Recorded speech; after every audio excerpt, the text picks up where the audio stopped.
अस्सलाम guys, this is Umair अभी from hashtag believer. आज 1 नवंबर है, सुबह के 9:30 बज रहे हैं पाकिस्तानी टाइम के मुताबिक। हम डेली अपडेट करते हैं, तो सबसे पहले हम बिटकॉइन न्यूज़ की बात करते हैं। तो रशियन न्यूज़ हमारे पास ये है कि federal security service of Russia ने पावर सीक की है फ्रॉम दी कंसर्न अथॉरिटीज़, ताकि क्रिप्टो प्लेटफॉर्म्स या क्रिप्टो एक्सचेंजेस जो उनके कंट्रीज़ में चल रही हैं, उनसे वो डेटा कलेक्ट कर सकें, ताकि एंटी करप्शन और मनी लॉन्ड्रिंग की रोकथाम की जा सके।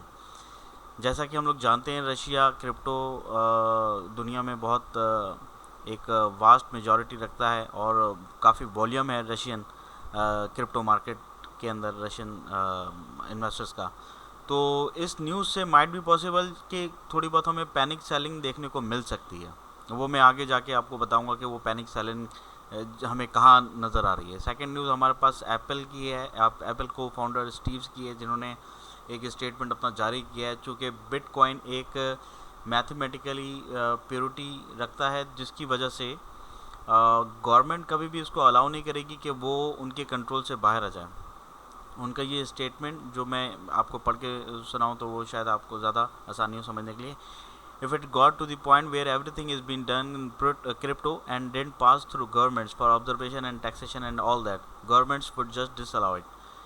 उनके कहने का मतलब ये है कि क्रिप्टो चूँकि मैथमेटिकली एक प्योर ब्लॉकचेन बेस्ड प्लेटफॉर्म है, तो माइट भी पॉसिबल कि आने वाले वक्तों में चूँकि क्रिप्टो अडॉप्शन बढ़ रही है, तो माइट भी पॉसिबल कि गवर्नमेंट को टैक्सेशन और दूसरी जो उनकी अपनी करेंसीज़ हैं, फियाट करेंसीज, उनको नुकसान पहुँचे। तो गवर्नमेंट कभी भी अलाउ नहीं करेगी कि उनको टैक्स मिलने के बजाय बिटकॉइन या जो डिसेंट्रलाइजेशन है उसको फ़ायदा पहुँचे। तो माइट भी पॉसिबल इन फ्यूचर वो उसको डिसअलाउ करे, जो कि हमारे पास एक गुड न्यूज़ भी है और बैड न्यूज़ भी। गुड न्यूज़ इस हवाले से है कि क्रिप्टो अडॉप्शन बढ़ रही है मार्केट के अंदर तेज़ी के साथ। ये तो हमारे पास गुड न्यूज़ है। और बैड न्यूज़ ये है कि इन फ्यूचर हमें थोड़ी बहुत इसमें हमें डंप देखने को मिल सकता है, या कोई ऐसी रेगुलेशंस आ सकती हैं कि जो क्रिप्टो ट्रेडिंग को ब्लॉक कर सकें। थर्ड न्यूज़ हमारे पास नाइजीरिया की है। वो ये कि नाइजीरिया ने 24% अडॉप्शन रेटिंग में हाईएस्ट रेट लिया है ग्लोबली ऑनरशिप ऑफ क्रिप्टो, जो कि एक बहुत अच्छी न्यूज़ है थर्ड वर्ल्ड कंट्रीज़ के हवाले से। चूँकि जो हमारे पास यूएस, यूरोप और दूसरे चाइना टाइप के जो बड़े कंट्रीज़ हैं जो इकॉनमी को स्टेबल रखते हैं, उनके पास तो ऑलरेडी अडॉप्शंस हैं। लेकिन जो थर्ड वर्ल्ड कंट्रीज़ हैं, उनमें नाइजीरिया, मलेशिया, ऑस्ट्रेलिया वगैरह, इनमें अडॉप्शन क्रिप्टो की बढ़ रही है। पाकिस्तान का नंबर इसमें शामिल नहीं है, लेकिन इन फ्यूचर इंशाल्लाह कोशिश यही है हम सब ट्रेडर्स की, इन्वेस्टर्स की और दूसरे अच्छे जो इन कामों को समझते हैं, इंशाल्लाह इसके अंदर वो ज़रूर बेहतरी लेकर आएंगे। फोर्थ न्यूज़ हमारे पास यूक्रेन की है। लास्ट वीक उन्होंने क्रिप्टो रेगुलेशंस के हवाले से बिल पेश किया था, जो कि अपने आखिरी मराइल पर है। और माइट भी पॉसिबल कि यूक्रेन पार्लियामेंट इस बिल को, जो वर्चुअल एसेट्स के हवाले से पेश किया गया था, उसको एक्सेप्ट करे। और आने वाले 10 दिनों के अंदर, मींस के 10 नवंबर तक, माइट भी पॉसिबल कि यूक्रेन क्रिप्टो रेगुलेशंस में एक पॉजिटिव फीडबैक हमें देखने को मिल सकता है। न्यूज़ के अलावा अगर हम मार्केट ऑर्डर्स, बीटीसी ऑर्डर्स की अगर हम बात करें, तो हमें जो डेटा देखने को मिल रहा है वो 60,000 यूएसडी डॉलर के आसपास हमें इसकी सपोर्ट नज़र आ रही है। लेकिन अगर हम ओवरऑल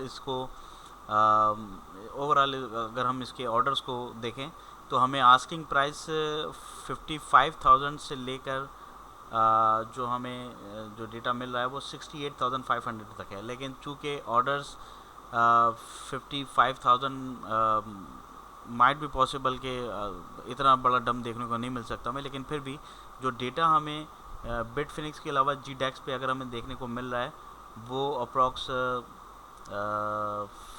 59,000 के आसपास हमें यहाँ पर बाइंग ऑर्डर्स जो है वो नज़र आ रहे हैं। तो माइट भी पॉसिबल कि इन फ्यूचर 1-2 दिन में, वो हम आगे बात करेंगे BTC डोमिनेंस के हवाले से, कि BTC डोमिनेंस को देखते हुए माइट भी पॉसिबल कि मार्केट इस एरिए के अंदर हमें सर्कुलेट करती हुई नज़र आ सकती है। 58,700 से लेकर 61,079 100 तक। कॉइन मार्केट कैप के डेटा की बात करें तो हमें over the last day 1.80% decrease market cap देखने को मिला है over the last day. Sunday थी ऑब्वियसली, उसकी बेसिक वजह संडे है। और मार्केट वॉल्यूम भी हमें 10% डिक्रीज होता हुआ नज़र आ रहा है यहाँ पर, जो कि डोमिनेंस क्रिप्टो डोमिनेंस की 3 आवर चार्ट में फॉलन ट्रेंड है।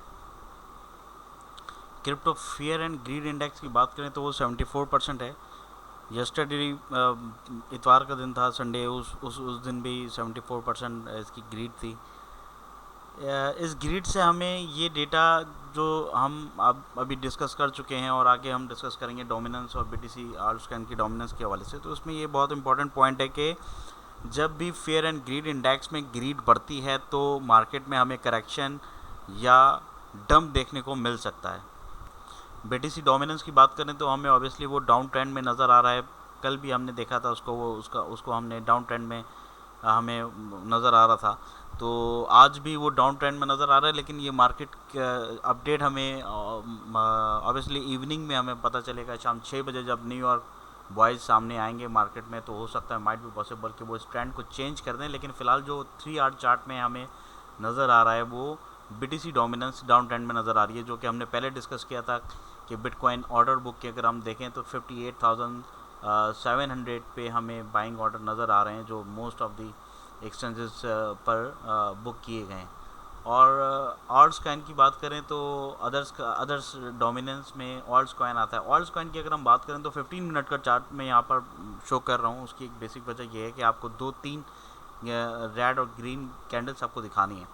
तो एक तो ये कि यहाँ पर एक रेड कैंडल बनी है, देखिए आप साइड वे पे चल रही थी, मूवमेंट हो रही थी, जो एक एवरेज इसकी साइड वे मूवमेंट है 15 की रेंज में, वो यहाँ पर एक हमें छोटा एक डंप देखने को मिला 15 आवर चार्ट के अंदर। दैन उसके बाद एक पम्प देखने को, दोबारा हमें एक डंप देखने को मिला, दैन हमें एक पम्प देखने को मिला।